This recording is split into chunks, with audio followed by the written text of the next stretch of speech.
여름 아침 햇살이 유난히 따가웠다. 창문을 여니 매미 소리가 쏟아져 들어왔다. 엄마, 우리 금요일쯤 돌아올게요. 딸은 밝은 얼굴로 말했다. 손녀는 캐리어 위에 걸터앉아 휴대폰을 만지작거리고 사위는 차 열쇠를 손가락에 걸며 에어컨 너무 오래 틀지 마세요라며 웃었다.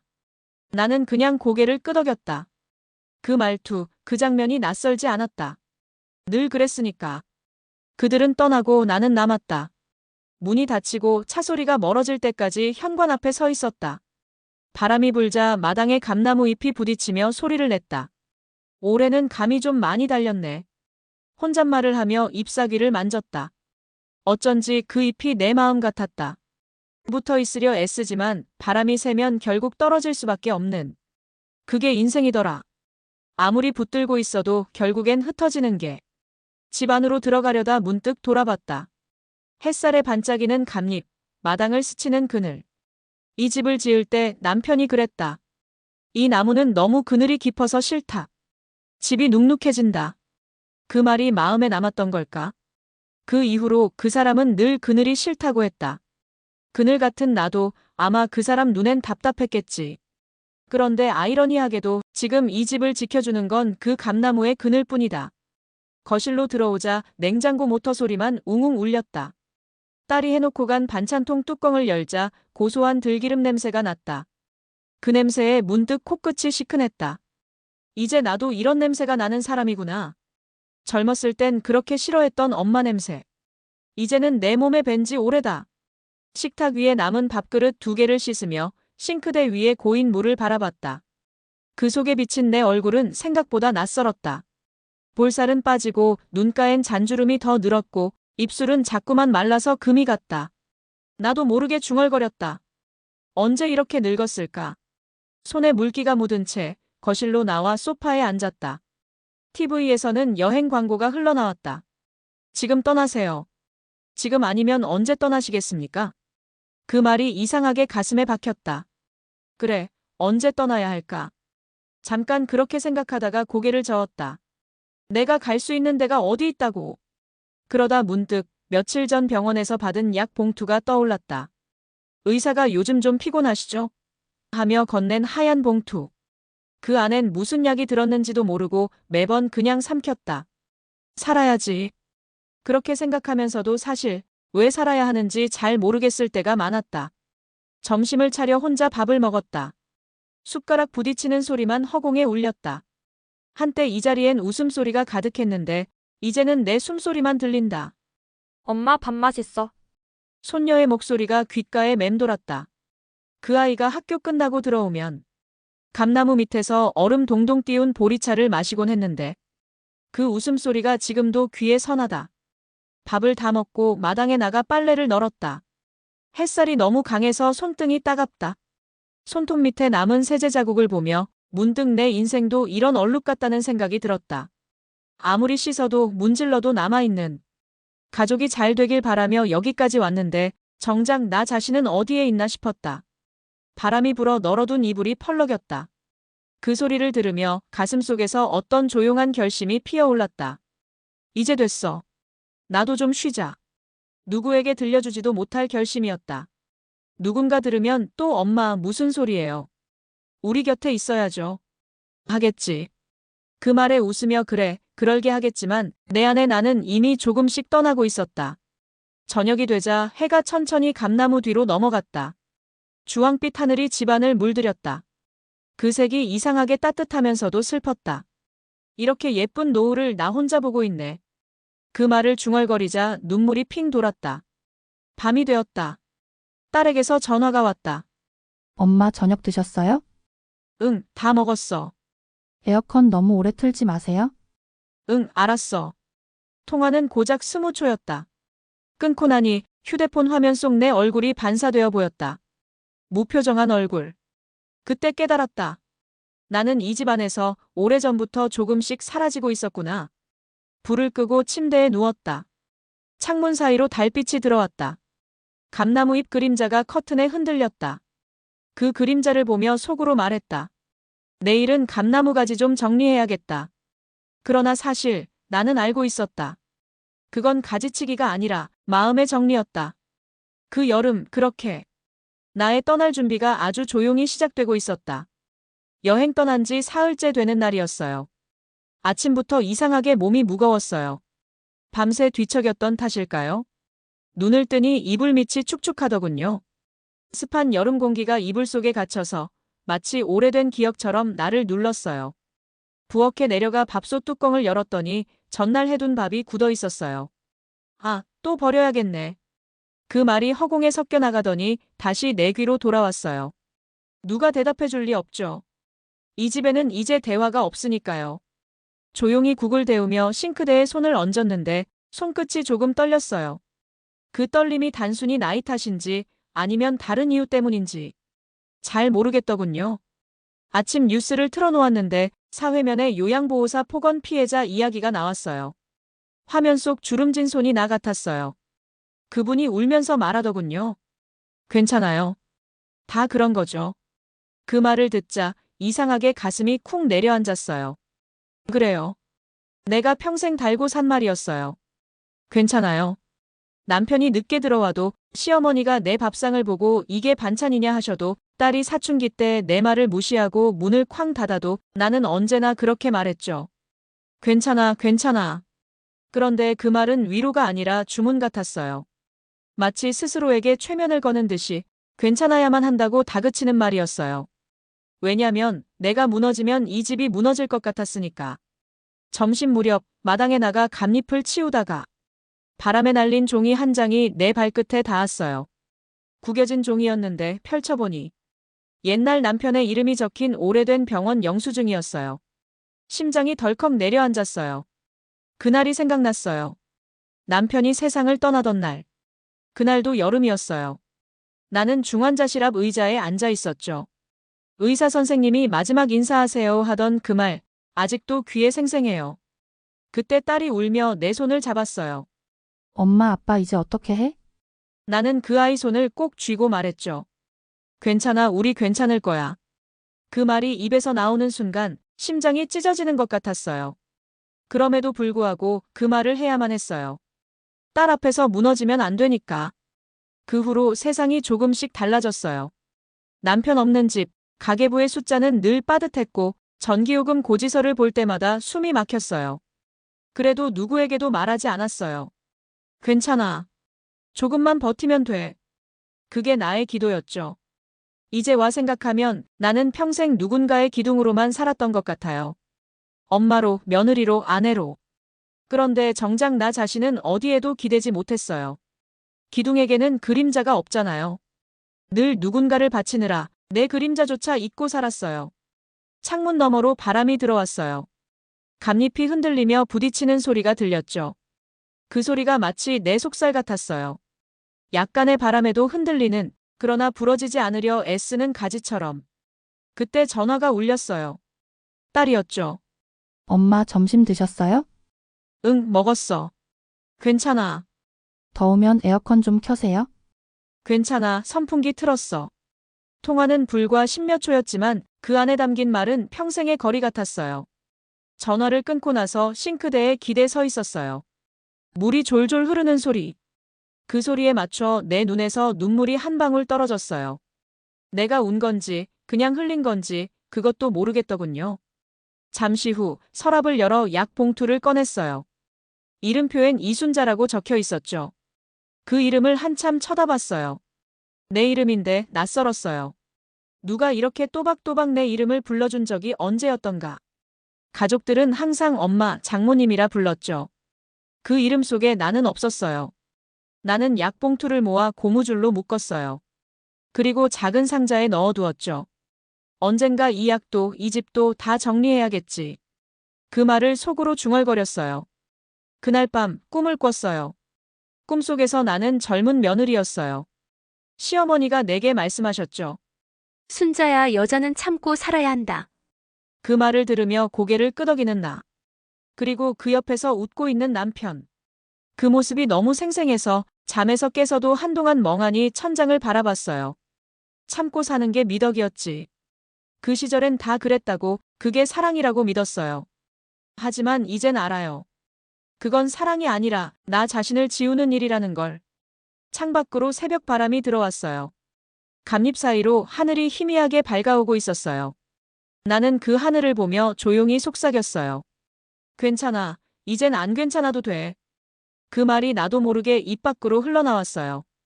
그제야 가슴 한구석이 조금 시원해졌어요.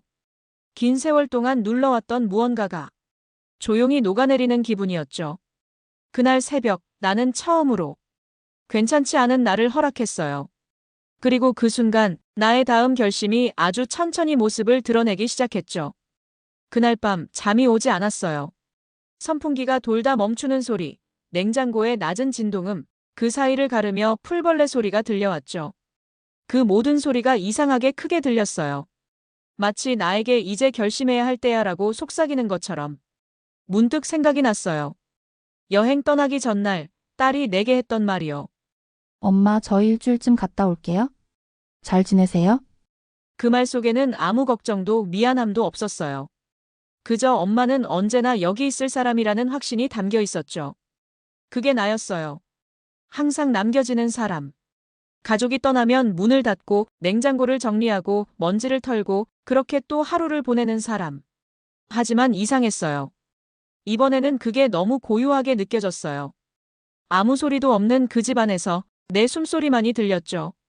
이제 나도 떠나야 할까? 그 생각이 처음 스쳐갔을 때 가슴이 쿵 내려앉았어요. 마치 금단의 생각을 한 것처럼. 하지만 동시에 그 생각이 이상하게 따뜻했어요. 숨이 트이는 기분이랄까. 식탁에 앉아 오래된 가족 사진을 꺼냈어요. 남편이 살아있을 때 딸이 6살이던 여름날에 찍은 사진이었죠. 그때의 나는 머리가 검었고 눈가엔 주름 하나 없었어요. 그런데 사진 속 나를 바라보니 묘한 낯설음이 밀려왔어요. 저 여자는 누구였을까? 그때의 나는 웃고 있었지만 그 웃음이 얼마나 억지였는지 이제야 보이더군요. 사진을 내려놓고 나니 손끝이 떨렸어요. 그때 거실 시계가 똑딱 똑딱 울렸죠. 그 소리가 내 마음을 두드렸어요. 지금 아니면 영원히 못 나가.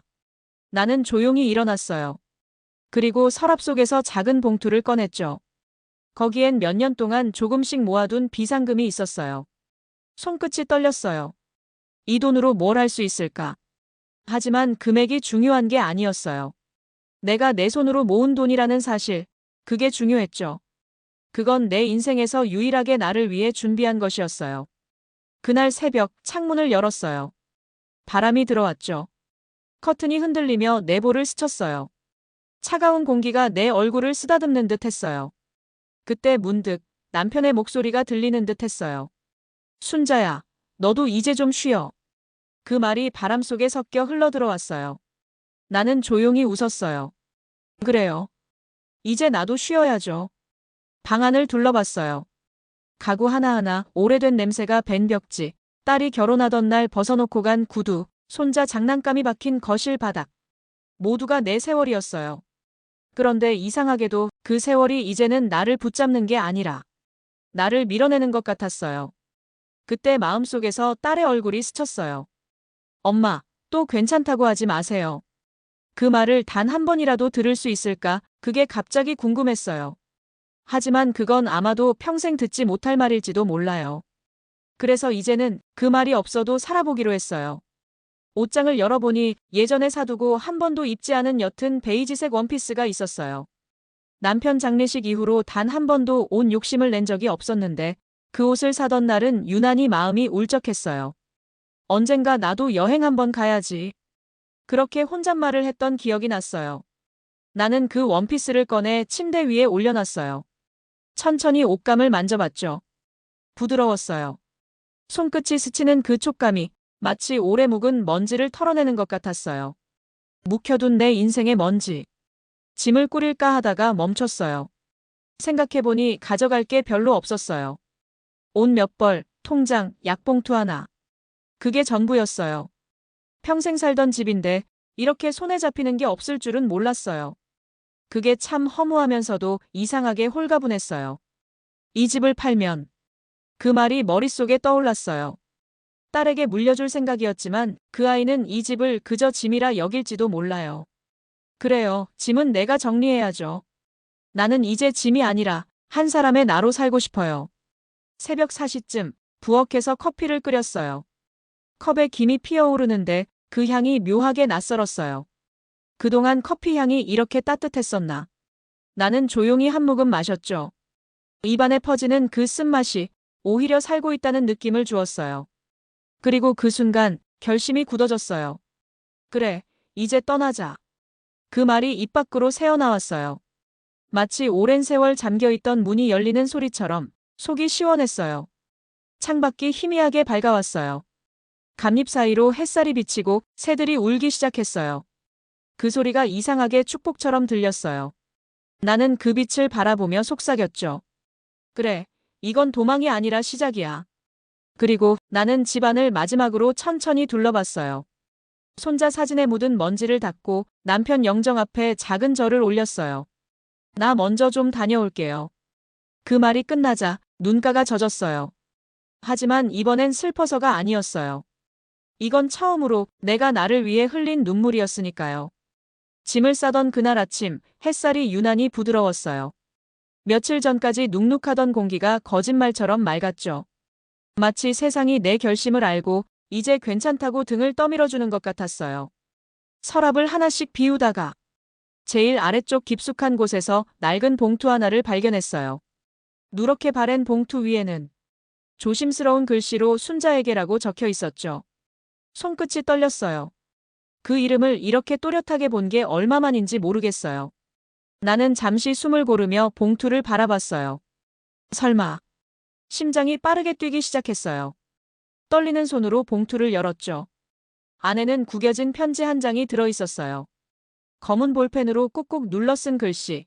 순자야, 이 편지를 내가 언제 보게 될지는 모르겠어. 아마 내가 없는 세상이겠지. 그땐 제발 너 자신을 조금은 위해 살아줘. 눈앞이 흐려졌어요. 손등으로 눈을 훔쳤지만 글씨가 자꾸 번졌어요. 나는 그날 병실의 냄새, 심장 모니터의 삑삑거림, 남편의 마지막 눈빛을 떠올렸어요. 난 내가 미안하다고 말하지 않았으면 해. 평생 가족을 위해 산 내가 이제는 가족 없이도 살아야 한다면 그건 벌이 아니라 선물이야. 그 문장을 읽는 순간 심장이 덜컥 내려앉았어요. 그리고 그 밑에는 짧게 덧붙여져 있었어요. 이 집은 내가 지켜온 집이야. 내가 떠나고 싶다면 떠나. 아무에게도 미안해하지 말고. 그 마지막 줄을 보는 순간 나는 주저앉아 울었어요. 소리 없는 울음이었어요. 가슴이 미어지듯 아팠지만 이상하게도 그 울음 끝엔 따뜻함이 남았어요. 누군가 나를 정말로 이해하고 있었다는 사실, 그게 내 오랜 어둠을 녹였어요. 남편은 평생 말이 적은 사람이었어요. 표정으로도 말로도 잘 드러내지 않았죠. 나는 늘 그 사람의 속을 몰랐어요. 그런데 지금 이 늦은 편지 한 장으로 그 사람의 마음이 내게 닿았어요. 편지를 가슴에 품고 부엌으로 나왔어요. 햇살이 싱크대 위로 내려앉아 있었어요. 물컵에 담긴 물이 반짝였죠. 그 빛이 내 눈물을 닮았어요. 나는 조용히 커피를 한 잔 더 내렸어요. 그리고 편지를 식탁 위에 펼쳐두고 커피 향이 퍼지는 걸 바라봤어요. 그 향이 어쩐지 남편의 체온 같았어요. 묘하게 안도감이 밀려왔죠. 그래, 나는 혼자가 아니었구나. 그 순간 이상하게도 마음이 조금 느슨해졌어요. 떠나야겠다는 결심은 여전했지만 그 발걸음의 두려움 대신 감사함이 스며들었어요. 그때 휴대폰이 울렸어요. 화면에는 김옥자라는 이름이 떴죠. 고등학교 때 친구였어요. 10년은 넘게 연락이 끊겼던 사람. 순간 망설였지만 전화를 받았어요. 순자야, 나야. 갑자기 생각나서 잘 지내지? 그 목소리에 순간 코끝이 시큰했어요. 세상에 내 이름을 이렇게 따뜻하게 불러주는 사람이 있었네요. 옥자야, 나 잘 지내. 너는? 나 요양원에서 일하거든. 근처에 괜찮은 곳 있는데 혼자 있으면 심심하잖아. 언제 한번 놀러와. 그 말이 마치 우연처럼 들렸지만 어쩌면 운명 같았어요. 요양원이라는 단어가 이상하게 가볍게 들렸어요. 돌봄을 받는 게 아니라 다시 나를 돌보는 공간처럼 느껴졌거든요. 전화를 끊고 한참을 생각했어요. 떠나겠다는 마음이 확실해졌어요. 하지만 이제는 도망치듯 떠나는 게 아니라 누군가와 다시 연결되기 위해 떠나는 길로 바뀌었어요. 저녁 무렵 나는 남편의 편지를 다시 읽었어요. 종이 끝이 이미 손자국으로 구겨졌지만 그 글씨는 여전히 또렷했어요. 순자야, 내가 없는 집은 집이 아니야. 그러니까 내가 있는 곳이 곧 집이야. 그 문장을 읽으며 웃었어요. 그 사람다운 말이었죠. 평생 집을 지키던 내가 이제는 집이 되는 사람이라니 그 아이러니가 눈물나게 고마웠어요. 나는 봉투를 다시 접어 가슴에 넣었어요. 그리고 조용히 말했다. 여보, 나 다녀올게요. 이젠 진짜 나를 살러 가요. 그날 밤 창밖에서는 감잎이 부딪히며 바람 소리를 냈어요. 달빛이 부엌 바닥에 고요히 스며들고 있었죠. 나는 그 달빛 위를 천천히 걸었어요. 발걸음이 무겁지 않았어요. 오히려 처음으로 내가 내 인생의 주인이 된 기분이었어요. 그날 오후 집안은 고요했어요. 부엌 창문을 열어두었더니 바람이 감잎을 흔들고 햇살이 벽에 부서졌죠. 그 빛이 유난히 따뜻했어요. 마치 오래된 집이 마지막으로 나를 배웅하는 것 같았어요. 짐을 거의 다 쌌어요. 가방에는 옷 몇 벌, 통장, 남편의 편지 한 장, 그리고 약봉투. 그게 전부였죠. 이제는 집을 떠날 일만 남았어요. 그런데 마지막으로 정리해야 할 게 하나 있었어요. 거실 장식장 및 서류함. 그곳엔 가족 서류들이 있었죠. 남편의 진단서, 보험 서류, 집문서 사본. 그걸 정리해두면 마음이 편할 것 같았어요. 서류 더미를 꺼내 하나씩 정리하는데 낯선 서류가 하나 눈에 띄었어요. 하얀 파일 안에 깔끔하게 정리된 문서. 표지에는 이렇게 적혀 있었어요. 부동산 매매 계약서 소유자 변경. 손끝이 차가워졌어요. 나는 천천히 그 문서를 꺼냈죠. 그 안에는 내 이름 대신 이유정이라는 이름이 적혀 있었어요. 그건 내 딸의 이름이었어요. 순간 머릿속이 하얘졌어요. 심장이 두근거리고 손이 떨렸어요. 몇 번이나 눈을 비볐지만 서류 위의 이름은 분명했어요. 이 집 내 이름이 아니었네. 그 말이 저절로 새어나왔어요. 서류 밑에는 인감도장 사본과 매매 금액이 적혀 있었어요. 그리고 결정적으로 매도인 이순자 본인. 이라는 서명이 있었다. 내 이름. 내 도장. 그런데 나는 그런 서류에 사인한 기억이 없어요. 아무리 생각해도 없어요. 손끝이 떨리기 시작했어요. 서류를 들고 의자에 털썩 앉았어요. 유정이가 언제 어떻게? 온몸이 얼어붙은 것 같았어요. 그제야 기억이 스쳤어요. 작년 여름 유정이가 내게 서류 몇 장을 들고 와서 엄마, 재산 관련해서 정리 좀 해야 돼요. 세금 문제 때문에 그냥 제 이름으로 해두면 편하대요. 그랬던 게 떠올랐어요. 그때 나는 아무 생각 없이 도장을 찍었어요. 내가 알아서 해라. 그 한마디로 나는 내 세월을 건 집을 내어준 거였어요. 그 사실을 깨닫는 순간 숨이 막혔어요. 목 안쪽이 타는 것처럼 뜨거웠어요. 눈물이 나왔지만 울음은 소리 없이 흘렀어요. 그 집은 남편과 함께 젊은 시절부터 모은 전부였어요. 겨울마다 연탄 2장으로 버티던 날들, 아이 학원비 아끼려고 도시락 싸며 모은 돈들, 그 모든 게 벽마다 마루마다 스며있는 집이었죠. 그런데 그 집이 이제 내 것이 아니었어요. 나는 서류를 가슴에 안고 멍하니 앉아 있었어요. 감잎이 바람에 부딪히는 소리가 들렸어요.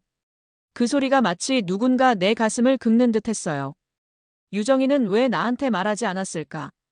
딸을 원망하려 했지만 그 마음보다 먼저 밀려온 건 서글픔이었어요. 내가 평생 가족을 위해 살았는데 이제는 가족이 나를 관리해야 할 존재로만 본 건 아닐까? 머릿속이 복잡했어요. 그러다 문득 남편의 편지가 떠올랐어요. 순자야, 내가 떠나고 싶다면 떠나. 아무에게도 미안해하지 말고. 그 문장이 다시 가슴을 쳤어요. 그래요. 이건 어쩌면 남편이 미리 알고 있었던 일일지도 몰라요. 유정이가 그렇게 할 거라는 걸, 내가 또다시 상처받을 거라는 걸. 그래서 그 편지를 남겼던 걸까요? 눈을 감았어요. 유정이의 어린 시절이 떠올랐어요. 내 품에 안겨 잠들던 작은 손, 첫 월급 받았다고 케이크 사오던 날, 그 웃음이 아직도 서네요. 그 아이가 그런 선택을 했다는 게 믿기지 않았어요. 하지만 그 아이도 나처럼 누군가를 위해 버텨왔던 건 아닐까. 남편 없는 세상에서 혼자 가족을 책임져야 했던 그 부담. 그게 아이를 이렇게 만든 건 아닐까? 나는 서류를 접어 다시 봉투에 넣었어요. 그리고 조용히 중얼거렸어요. 그래, 이제 됐다. 이 집은 내가 가져라. 나는 내 삶을 가져갈게. 그 말이 입 밖으로 나오는 순간 가슴속에 이상한 평온이 찾아왔어요. 분노와 슬픔이 지나가고 그 자리에 결정이 자리 잡았어요. 나는 다시 가방을 메고 현관 앞에 섰어요. 손잡이를 잡은 손이 약간 떨렸지만 이번엔 그 떨림이 두렵지 않았어요. 문을 여니 바람이 집 안으로 밀려 들어왔어요. 햇살이 갑잎을 통과해 마루에 쏟아졌어요. 그 빛이 마치 이제 가도 괜찮다고 말하는 것 같았어요. 나는 현관에 서서 마지막으로 집안을 바라봤어요. 고마웠어. 이제 진짜 안녕. 그리고 천천히 문을 닫았어요. 문이 닫히는 소리와 함께 내 안에서 무언가가 완전히 내려놨어요. 새벽 공기가 차가웠어요. 낯선 길 위에 서 있으니 마치 온 세상이 나를 지켜보는 것 같았죠. 발걸음을 옮길 때마다 자갈이 부서지는 소리가 크게 들렸어요. 그 소리가 마치 내 심장을 두드리는 것 같았어요. 나는 숨을 깊이 들이마셨어요. 커다란 가방 하나와 작은 손가방, 그리고 남편의 편지 하나만이 내 세상이었어요. 길거리 가로등은 희미하게 나를 비추었고 그 빛 아래서 나는 처음으로 누구의 소유도 아닌 존재가 되었음을 느꼈어요. 그런데 자유감은 잠시뿐이었어요. 곧이어 마음속에 불안이 스며들었죠. 내가 이 길을 잘 선택한 걸까? 손가방을 꼭 쥐고 걷는 동안 뒤돌아보니 아무도 나를 따라오지 않았어요. 집은 이미 먼 곳에 있었고 바람만 내 귀를 스쳤죠. 차가운 새벽 공기 속 나는 마음속으로 수없이 되뇌었어요. 괜찮아, 괜찮아, 이제 괜찮아야 해. 그 말이 이번에는 주문이 아니라 스스로를 달래는 마지막 손길처럼 느껴졌어요. 걷다 보니 작은 편의점이 있었어요. 조명 아래서 우두커니 서 있는 내 그림자가 보였죠. 들어가서 커피 한 잔을 사며 주변을 둘러봤어요. 낯선 사람들의 얼굴, 익숙하지 않은 도시의 냄새, 그리고 멀리서 들려오는 차량 소리까지. 모든 것이 나를 스스로 작게 만드는 것 같았어요. 나는 한쪽 구석에 앉아 커피를 마셨어요. 입안에 퍼지는 쓴맛이 마치 현실을 깨우는 소금 같았죠. 그리고 핸드폰을 꺼냈어요. 유정에게 전화를 걸까, 딸에게 연락을 할까 망설였죠. 하지만 곧 포기했어요.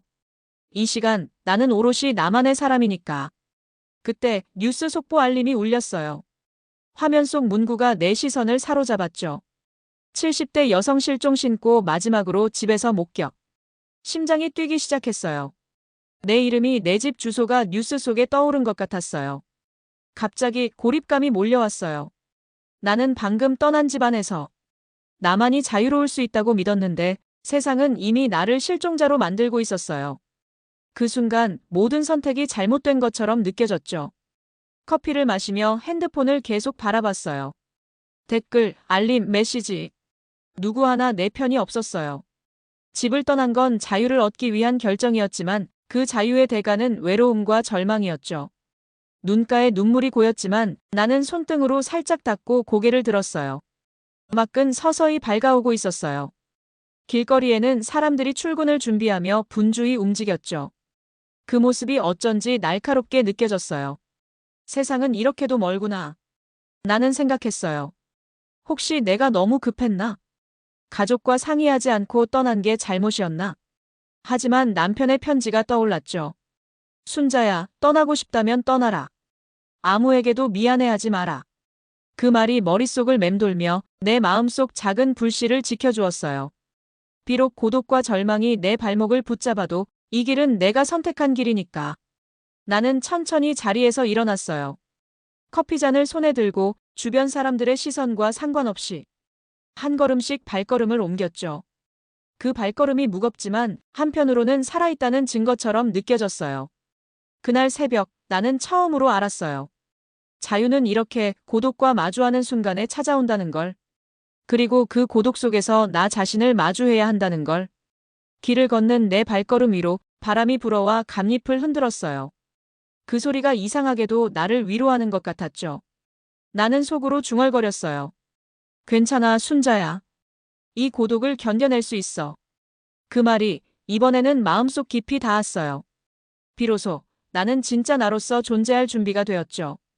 그날 아침 나는 작은 여관방 창문 너머로 비치는 햇살을 맞으며 커피를 마시고 있었어요. 그러다가 갑자기 문 앞에서 소란스러운 발걸음 소리가 들렸죠. 심장이 덜컥 내려앉았어요. 혹시 하는 생각이 스치자 이미 마음이 조여왔어요. 문이 콱 열리며 유정이와 딸 사위가 들어왔어요. 엄마, 왜 아무 말도 없이? 유정이가 소리를 질렀죠. 나는 가만히 그들을 바라봤어요. 그 얼굴, 그 눈빛, 모두 나를 향한 분노와 걱정이 뒤섞여 있었어요. 사위가 한 걸음 나서며 말했어요. 이게 무슨 짓이에요? 집은요? 연락은 왜 안 하고? 나는 잠시 말을 잇지 못했어요. 머릿속에는 수많은 말이 떠올랐지만 정작 내 입은 굳어 있었죠. 그때 딸이 눈물을 글썽이며 다가왔어요. 엄마, 우리 왜 이렇게까지 해야 했어요? 그 말에 가슴이 찢어지는 것 같았어요.